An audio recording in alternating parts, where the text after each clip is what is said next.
કલકત્તામાં trainee તબીબ પર ગુજારવામાં આવેલા બળાત્કાર અને હત્યાના વિરોધમાં સમગ્ર ભારતમાં વિરોધ પ્રદર્શન ચાલી રહ્યા છે। ત્યારે ઈડરમાં આઈએમએ દ્વારા તબીબી સેવા બંધ અને રેલી સહિત સૂત્રોચ્ચારનો કાર્યક્રમ યોજવામાં આવ્યો હતો, જેમાં ઈડરના ડોક્ટર એસોસિએશન દ્વારા ઈડર પ્રાંત અધિકારીને અને મામલતદારને આવેદનપત્ર પાઠવવામાં આવ્યું હતું, જેમાં વિવિધ સૂત્રોચ્ચાર સાથે ઈડરના તમામ તબીબો જોડાયા હતા। આરોપીઓને સખતમાં સખત સજા મળે અને દીકરીને યોગ્ય ન્યાય મળે તે માટે વિરોધ પ્રદર્શન કરવામાં આવ્યું હતું, જેમાં ઈડરના તમામ તબીબો મહિલા ડોક્ટરોને સુરક્ષા મળી રહે તેમજ આરોપીઓને આકરી સજા મળે તેવી માંગ સાથે રેલી યોજાઈ હતી। આજ રોજ Indian medical association Idar branch તરફથી મામલતદાર અને પ્રાંત કચેરીની અંદર આવેદનપત્ર આપવા માટે ઈડર મેડિકલ એસોસિએશનના સભ્યો બધા હાજર થયા છે અને કલકત્તાની અંદર આવેલી આરજી કર મેડિકલ હોસ્પિટલમાં જે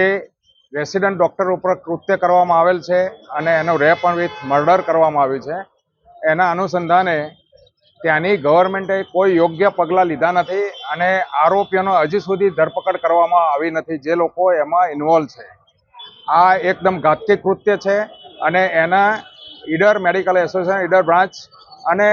ઇન્ડિયન મેડિકલ એસોસિએશન સખત શબ્દોમાં વખોડી કાઢે છે।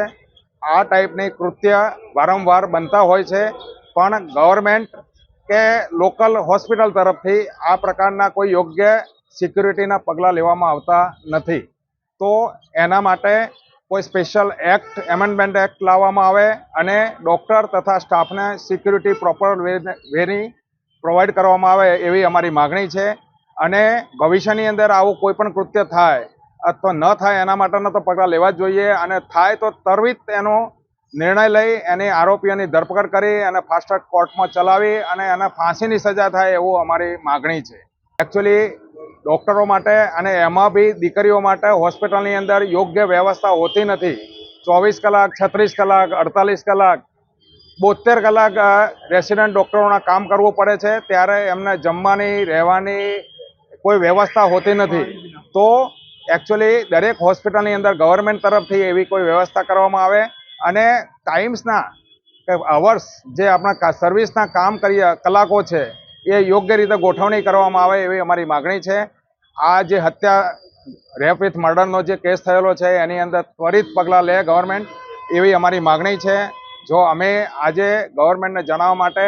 ટોકન સ્ટ્રાઇક 24 કલાકની આપી છે, સપોઝ ગવર્મેન્ટ એમાં યોગ્ય પગલાં નથી લેતી તો ભવિષ્યની અંદર ઇન્ડિયન મેડિકલ એસોસિએશન તરફથી અમને જે બી સલાહ સૂચન આપવામાં આવશે એ પ્રમાણે જરૂર પડે તો ઇનડેફિનેટ સ્ટ્રાઇક માટે બી અમે અમારી તૈયારીઓ દર્શાવી છે। તો ગવર્મેન્ટને અમારી એટલી નમ્ર અરજ છે કે એના માટે કોઈ કાયદાની વ્યવસ્થા કરે, એની એક્શન કમિટી બનાવીને જે બી એપ્લાય કરવું પડે એ કરે અને એઝ અર્લી એઝ પોસિબલ આ પ્રશ્નનો નિવેડો લાવે એવી અમારી માગણી છે।